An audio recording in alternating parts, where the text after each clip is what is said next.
Guéri par la parole. Il existe des compétences socio-professionnelles qui sont en fait des habiletés sociales, des traits de caractère qui permettent de se démarquer dans le monde du travail. Ces compétences font partie des caractéristiques d'adultes dont nous avons parlé dans les audios précédents, caractéristiques qui étaient personnifiées par la personne de Jésus. Ce qui veut dire que si Jésus existait dans le temps moderne, il serait l'employé idéal. Je le dis un peu à la blague, mais sérieusement, notre façon d'être et notre comportement peuvent être ce qui fait la différence entre trouver un emploi stimulant dans lequel on s'épanouit ou de faire un emploi complètement ennuyant. Rappelons-nous des caractéristiques de l'adulte. C'est une personne responsable, une personne qui a la maîtrise de ses émotions, c'est-à-dire qu'elle est mature émotionnellement.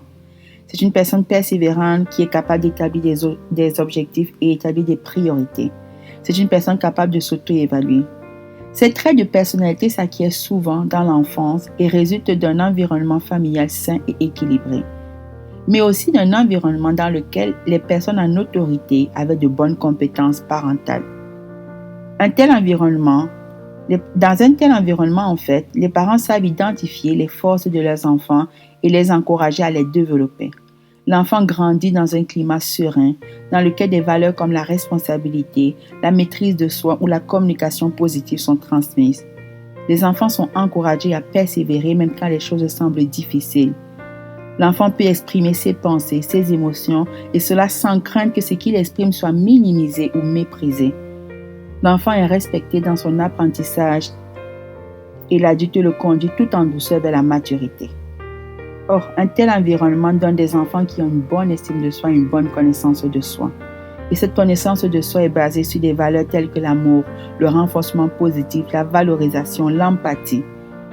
Un environnement de ce genre existe, mais il est souvent rare et il est encore beaucoup plus rare quand on a été un enfant de la rue. On n'a souvent pas eu ça.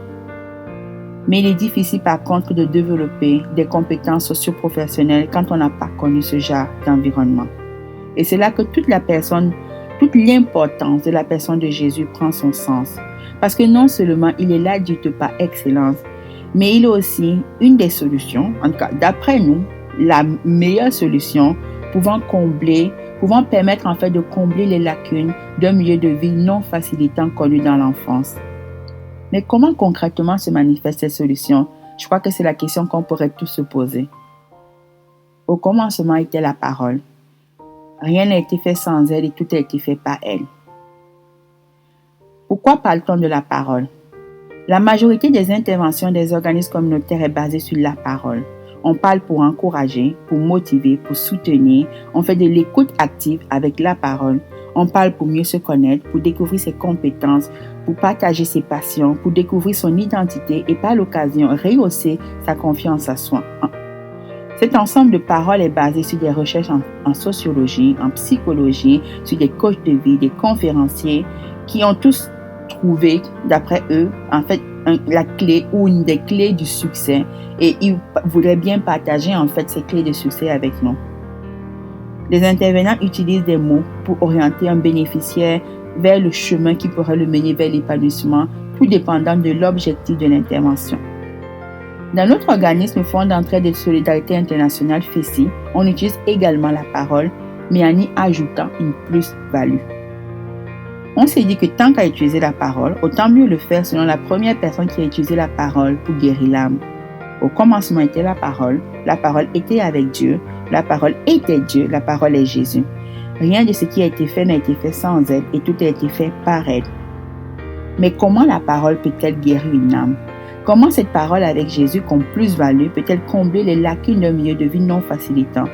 Comment font les intervenants pour repositionner une personne découragée qui ne veut plus rien savoir de personne sur le chemin de la réinsertion sociale?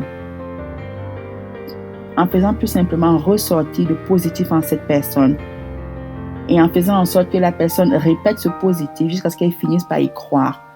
Et quand elle y croit, elle pose des actions selon cette nouvelle croyance. Vous connaîtrez la vérité et la vérité vous affranchira. La foi vient de ce qu'on entend et ce qu'on entend vient de la parole de Dieu. Comme quoi, rien ne s'invente. Toutes ces interventions sont inspirées d'un seul et même livre et il serait peut-être temps de lui en redonner le crédit. ou comme le dirait Jésus lui-même, de redonner à César ce qui appartient à César. Voici comment une parole inspirée par Jésus peut aider à combler les lacunes d'une enfance déséquilibrée, en amenant à l'existence cette conviction d'être aimé qui n'existait pas avant. Une conviction d'avoir de la valeur, des compétences, des qualités exceptionnelles à offrir au monde. Et en quoi Jésus ajoute quelque chose à cette parole, c'est parce qu'avec Jésus, au-delà des mots, au-delà des paroles, il y a une force spirituelle créatrice capable d'amener ces paroles à l'existence, capable de concrétiser ces paroles et en fait de les amener en action.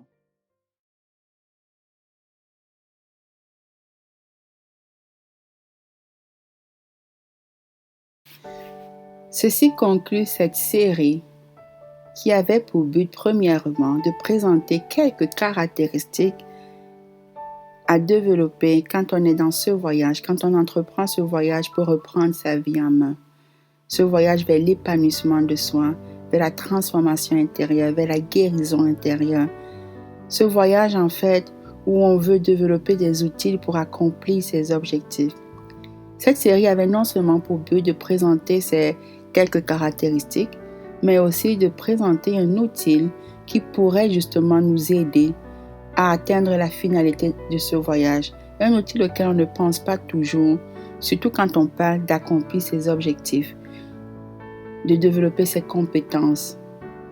Je parle bien sûr d'un outil qui est non seulement un modèle de la meilleure version de soi-même, mais un modèle en fait d'une personne justement qui a su se donner les moyens, qui a su se donner, créer en fait cette capacité pour atteindre ses objectifs et accomplir sa mission. Je parle bien sûr de Jésus.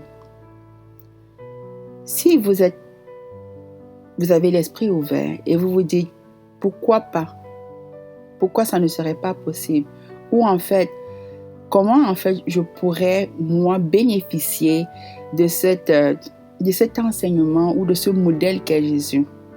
Je vous demanderai de faire tout simplement cette prière.